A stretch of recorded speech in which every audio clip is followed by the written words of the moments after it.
नमस्कार, मैं दिलीप कुमार। आप देख रहे हैं इंडिया न्यूज चक्र पर क्राइम शो की एक और कहानी।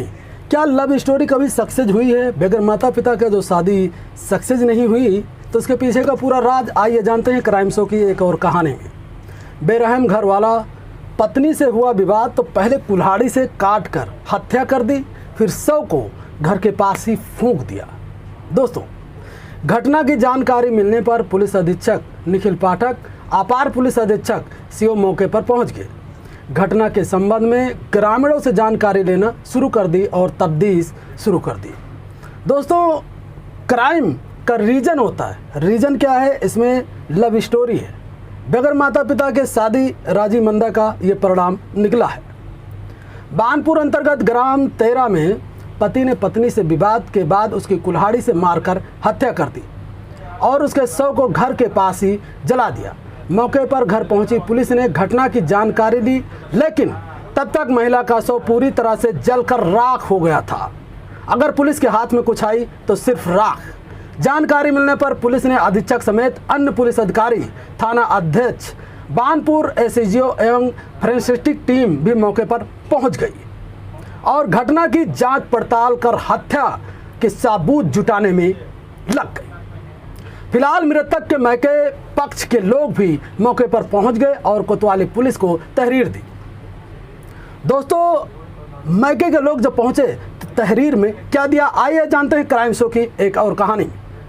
थाना बानपुर क्षेत्र के ग्राम 13 विनाशी मूल कुशवाहा 3 वर्ष पहले अपनी बुआ की जेठानी के बेटी और मध्य प्रदेश ग्राम चंदौरी बड़ा कॉलोनी निवासी सपना से शादी की थी और सपना का उम्र था 22 और उनसे प्रेम विवाह किया था।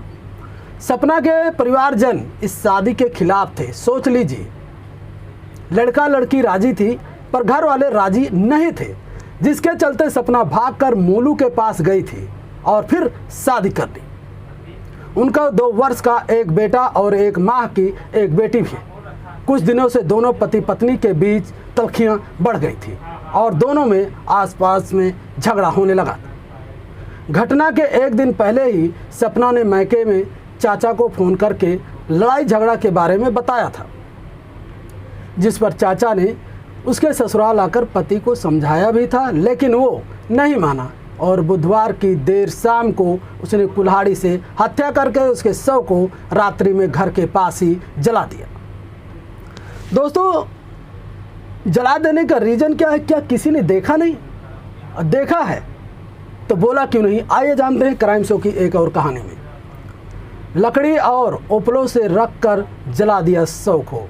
वहीं मृतक की चाचा और ग्राम चंदेरी निवासी रामदयाल ने बताया कि वो भी उसी दिन भतीजी के ससुराल आया था और उसके पति को समझाया था, लेकिन उस पर खून सवार था, जिस पर वो वहाँ से बाहर जाकर कुछ दूर तक ठहरा रहा और छिपकर देखा तो मोलू ने उसकी भतीजी सपना को कुल्हाड़ी से मारकर उसकी हत्या कर दी और वो छिपकर देखता रहा। रात में उसका शव घर के बाहर ले जाकर कुछ दूरी पर लकड़ी और ओपलों पर रखकर जला दिया। इसके बाद वो अपने दोनों बच्चों को लेकर भाग गया। दोस्तों, मुझे डगाडोल नज़र आता है कि अगर तुम्हारे सामने किसी को मर्डर हो रहा है तो क्या आप किसी प्रकार से मदद कर सकते हैं या नहीं, कमेंट सेक्शन बॉक्स में लिखेंगे। पुलिस को मिली केवल महिला का शव की राख। घटना की जानकारी अगले दिन सुबह ग्राम प्रधान एवं अंग ग्रामीण थाना बानपुर पुलिस को दी, जिस पर बानपुर पुलिस मौके पर पहुंच गई और देखा तो मौके पर सिर्फ महिला की चिता राख ही मिल सकी, बाकी कुछ भी नहीं मिला। जानकारी पर पुलिस अधीक्षक निखिल पाठक, अपार पुलिस अधीक्षक राजेश कुमार ने मौके पर जाकर घटना के बारे में ग्रामीणों से जानकारी ली।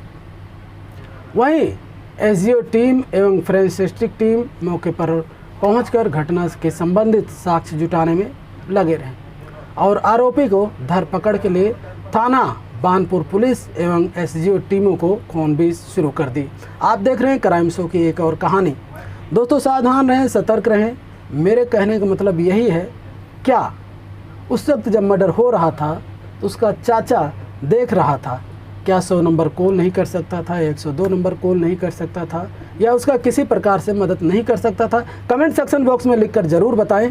कि इसको मदद करना था या नहीं। फिलहाल पुलिस जांच पड़ताल कर रही है। आप देख रहे हैं क्राइम शो दिलीप कुमार के साथ। नमस्कार।